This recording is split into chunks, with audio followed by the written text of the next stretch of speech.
Hey everybody, it's Jason Blaha here, and now that my two obligatory informative videos are done for the day, it's time to talk about current events in the online fitness community. And today I might get a little bit philosophical with you guys, because you guys know my stance on the bodybuilding world. People know that I am extremely anti-bodybuilding. And I am because I'm here in the fitness world, and I'm here as a strength and conditioning channel, and a health channel, and a fitness channel. And I see bodybuilding as an abhorrent, unhealthy death cult, right? It's a repugnant lifestyle.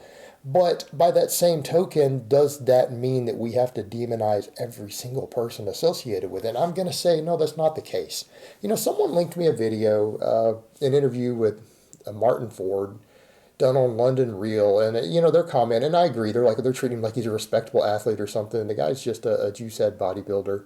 Well, he's not even a bodybuilder. He's not a bodybuilder. He trains like a bodybuilder, which means he doesn't know how to train. He clearly wouldn't be big if it wasn't for a ton of drugs, all right? If you look at the training routines the guy has, it's goofy bodybuilder fluff and pomp. He talked about he met Dorian Yates when he was like 19 years old, got to chat with him, learn some basics from him. But you know what? At the end of the day, I'm really not going to hate on this guy. And I know some people would be like, what? Why wouldn't you? We would think that you would. Yeah, because I dislike the bodybuilding lifestyle. I dislike it when bodybuilding is pushed into the fitness world. That's my problem with bodybuilding. If bodybuilding with its own niche and no one associated it with fitness, athleticism, health, and people quit calling it a sport and they quit promoting it as some sort of health-oriented or fitness-oriented lifestyle, because fitness, is anti-fitness. If they didn't promote it into that world, if channels that cheered on bodybuilding didn't have the word fitness in their tags and their titles, right? If people didn't associate them with being fitness models sometimes or fitness icons, I wouldn't talk about bodybuilding. I wouldn't care, because it would just be some degenerate lifestyle and some freak show, right? Where people die young and pump themselves with enormous amounts of drugs and sell their bodies for drugs and everything else.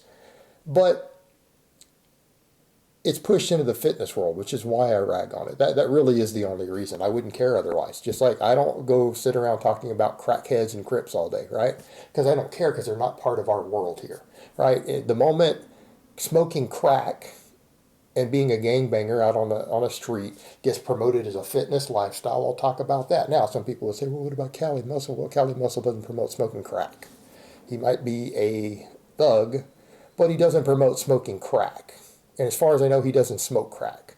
He just does other stuff that's unhealthy, like abuse large amounts of anabolics. But if that becomes pushed into the mainstream, then I'll talk about that. I'll talk about gang members more, right? But in the meantime, bodybuilding is what's promoted, and it's a death cult. It's a degenerate lifestyle. This guy, I don't really see him marketing himself in that way. He is being marketed that way by a lot of people, but he's not a competitive bodybuilder. Doesn't compete in anything. He's an actor. He's an actor. And to be quite frank, if I were to assess his personality, look, there's a lot of people in the bodybuilding world, you get their personalities, and you know they're not even good people. You can tell.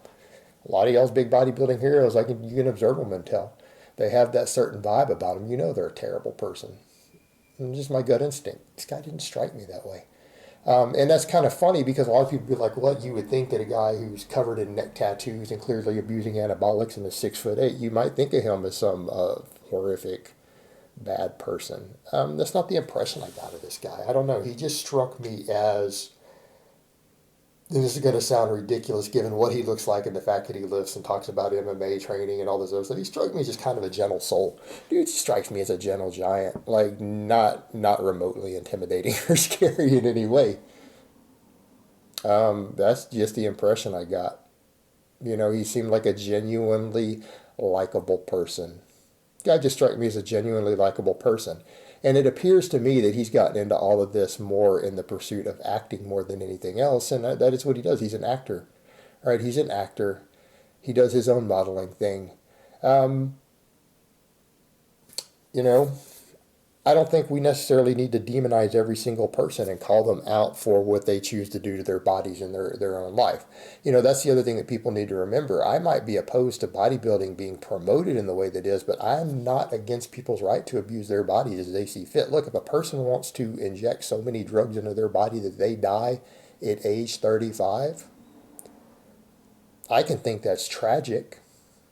I think that's tragic, but I'm not going to say they don't have a right to do that. That's their prerogative. That's their right. If the guy chooses to abuse his body using a lot of gear, and even if he wants to get a bunch of tattoos all over him, so I'd say that's unhealthy, right?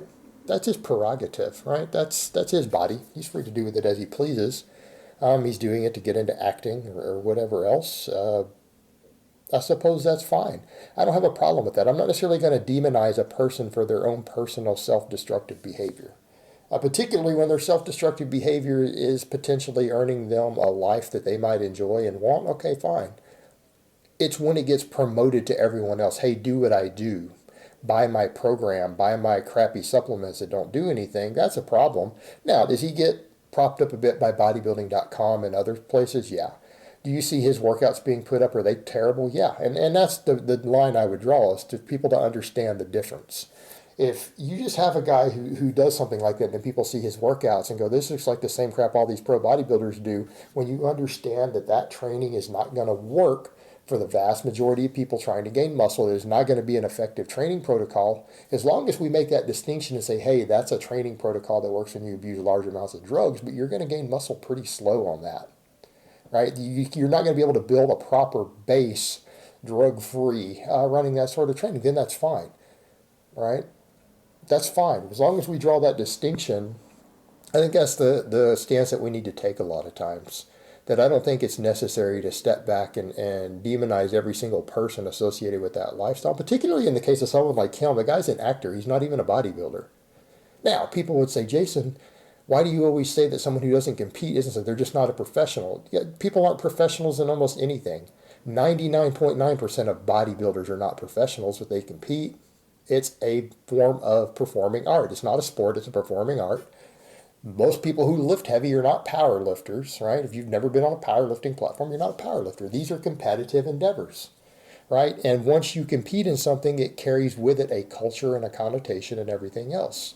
So no, I wouldn't even classify the guy as a bodybuilder. He might be somewhat involved in the bodybuilding lifestyle, and that did get promoted a bit, and he says that he enjoys that lifestyle and everything else. And to me, I see that part is sad, because that lifestyle, the lifestyle that I associate with the bodybuilding lifestyle, is the degeneracy, the abusing of massive amounts of drugs, the selling your body for drugs, the gay prostitution, all that stuff that goes on. That's the bodybuilding lifestyle, right? And while I might think that it's sad that someone chooses to get involved in that, I think there's a difference between that and the bodybuilding itself being glorified and being promoted in the fitness world. I think there's a big difference between the two.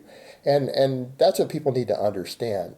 I dislike the promotion of bodybuilding, right? I just dislike bodybuilding being projected on the people who are trying to train, who actually want to be healthy or fit, or who even want to gain muscle without abusing large amounts of drugs, as if their methods could work for those people, as if they know anything about training most of the time, right? If what they did would actually work for people not on drugs who weren't amazingly genetically gifted.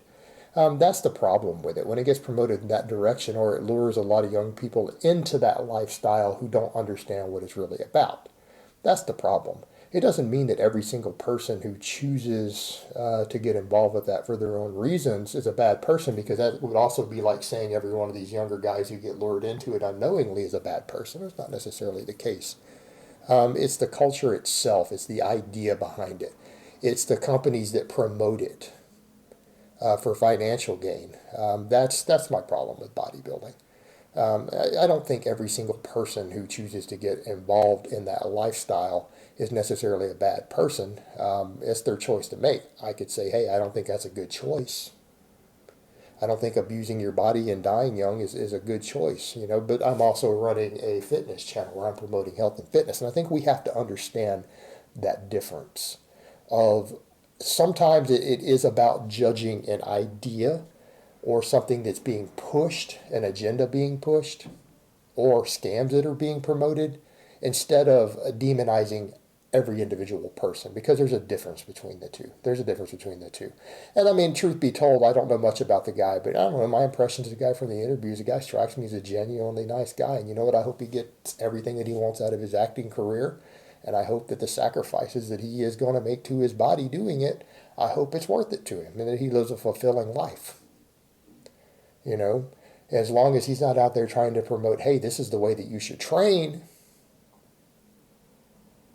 to a bunch of people who aren't using the drugs he's using, then I don't really have a problem with the guy per se, because he's not really an active part of the true bodybuilding world, even though the bodybuilding world is trying to kind of grasp onto the guy a little bit, and you see his stuff on bodybuilding.com a little bit and everything. He's pursuing the world of acting, and he knows that he can't be a professional bodybuilder. He said in his interview he doesn't have the genetics for it. There's no way he could do it. He wouldn't even want to do the diet associated with it. You know, fair enough, fair enough. All right, guys, but that's really all I have to say on that today. I hope it's been informative, and I will talk to you guys next time.